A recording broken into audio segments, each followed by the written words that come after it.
Bom dia, boa tarde, boa noite, como está todo mundo? Vamos lembrar que a aula de hoje é um resumão sobre o que a gente trabalhou ontem pela manhã. Composição e a distribuição étnico-cultural brasileira. Essa é a primeira parte, que nós vamos trabalhar uma das comunidades. Mas vamos a uma breve introdução sobre o que é essa distribuição étnico-cultural brasileira.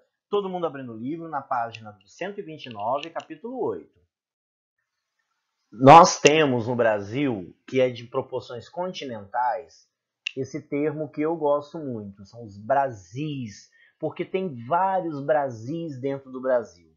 Pluralizar, colocá-la no plural, essa palavra, né, Brasil, significa dizer que o nosso país ele é constituído por uma mistura de várias etnias, de vários povos, várias culturas, que promovam, eles vão promover essa consolidação da manutenção das manifestações culturais, que são bastante distintas, muito diferentes ao longo do tempo e da construção do espaço do território brasileiro. Desde o período de colonização, principalmente entre o século XVI e o século XIX, o nosso país ele tem sido atrativo, visto como um atrativo, para diversas pessoas que buscam um local mais tolerante, com melhores oportunidades em relação às suas áreas de origem. Então a gente recebeu muitos imigrantes. Esse deslocamento de várias culturas em relação às áreas de origem deu origem ao que a gente chama hoje de pluralidade da cultura brasileira. E é principalmente isso, desde os hábitos alimentares, as vestimentas, os festejos, a religião, a cultura, a arte, toda essa miscelânea cria esse povo tão lindo que a gente chama de povo brasileiro. Como nós vimos ontem, os dados que nós vamos utilizar são ainda de 2010, porque foi o último ano onde nós tivemos o grande censo demográfico, né? Ele acontece de 10 em 10 anos. A população brasileira, ela é perguntada várias coisas, mas uma delas é qual é a cor que a pessoa se identifica. 45,22% da população, naquele ano, entre os anos de 2010 e 2015, por exemplo, responderam que se consideram brancas. 45,6% parda, 8,86% preta, 0,47% amarela e 0,38% da população se disse reconhecer como indígena. E é exatamente esse povo indígena que é o foco da nossa aula de hoje. Como eu disse para vocês, é a parte 1. A gente vai dividir em 3 grandes grupos. E no final, na quarta aula, a gente vai falar sobre um apanhado geral e de outros povos que aparecem nos dados com uma expressão um pouquinho menor. Mas por que a gente foca nesses 3 grupos? Porque brancos, pretos e índios é o que a gente chama de matriz étnica, é a base, é a grande maioria que compõe de fato a cultura e a composição étnica do nosso país. Só que falar dos povos indígenas significa reconhecer basicamente 6 pontos que são super importantes. Primeiro, essas terras colonizadas pelos portugueses, onde se viviam formar o que a gente vai chamar desse país chamado Brasil, já tinha populações com territórios e elas ocupavam esses territórios com suas línguas, suas culturas e viviam até aqui no Brasil principalmente até com uma certa harmonia. Não sabemos, o segundo ponto, que não sabemos exatamente de onde vieram. Existem alguns estudos, como a gente comentou ontem, que tentam compreender como a comunidade humana chegou no continente americano. Mas isso tudo ainda é uma especulação, a gente não tem ainda uma comprovação científica. O terceiro ponto é que certos grupos de pessoas que viviam atualmente no território brasileiro estão historicamente vinculados aos primeiros povos, principalmente aos povos do continente americano, que nós vamos chamar de ameríndios. Os índios, quarto ponto, os índios que estão hoje no Brasil têm uma longa história que começou a se diferenciar daquela civilização ocidental ainda na chamada pré-história. Com fluxos migratórios do Velho Mundo para a América, que aconteceram em dezenas de milhares de anos. A história deles voltou a se aproximar da nossa há cerca de 500 anos, com a chegada dos portugueses. Ponto 5. Como todo grupo humano, os povos indígenas têm culturas que resultam da história das relações que se dão entre os próprios homens com os espaços, com o meio ambiente onde eles habitam. Uma história, no caso como foi e continua sendo dos povos indígenas, que foi muito alterada pela realidade da colonização. Hoje, a gente destina, por lei, né, áreas de reserva indígena. E a gente tomou posse, os portugueses, os espanhóis que chegaram no Brasil, tomaram posse de uma terra que não era deles, já tinham donos. Isso tudo foi à força. Centenas de milhares de indígenas morreram nesse processo de ocupação. E o último ponto é a divisão territorial entre países, como é o caso do Brasil, Venezuela, Bolívia, todos os países aqui da América do Sul. Vamos pegar só o continente, a parte sul do nosso continente. Não coincide necessariamente com a ocupação indígena desse espaço. A gente vai ver um mapa, como eu mostrei para vocês, só aqui no Brasil, quais eram os grandes povos, os macropovos, que habitavam essas regiões, com seus territórios.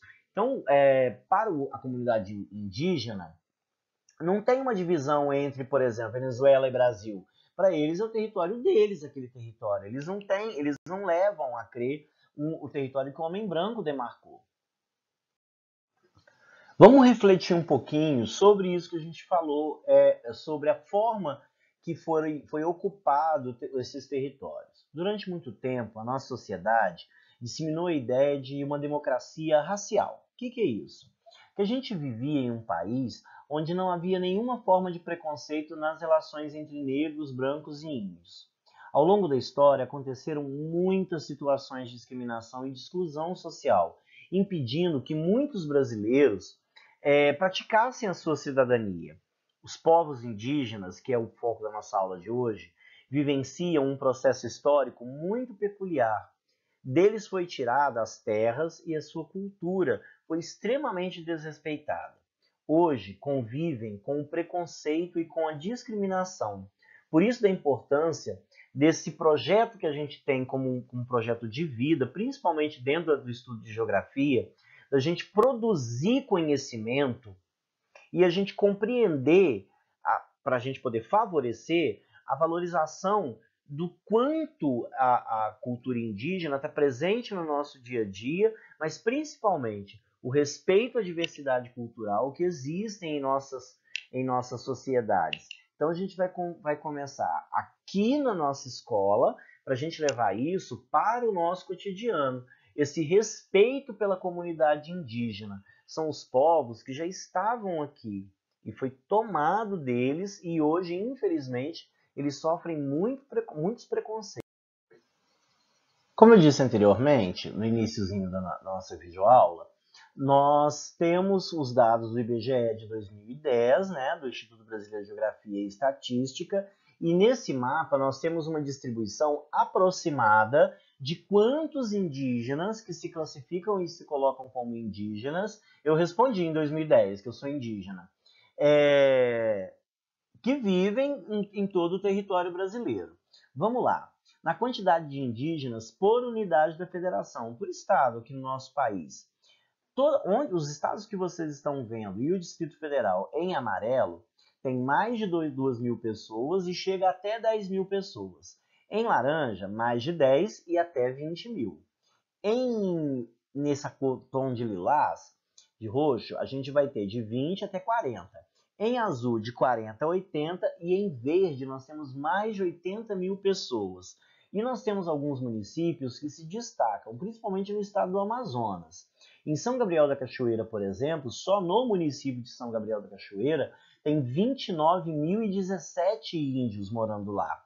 Em São Paulo de Olivença, tem 14.947. E em Tabajinga, tem 14.855.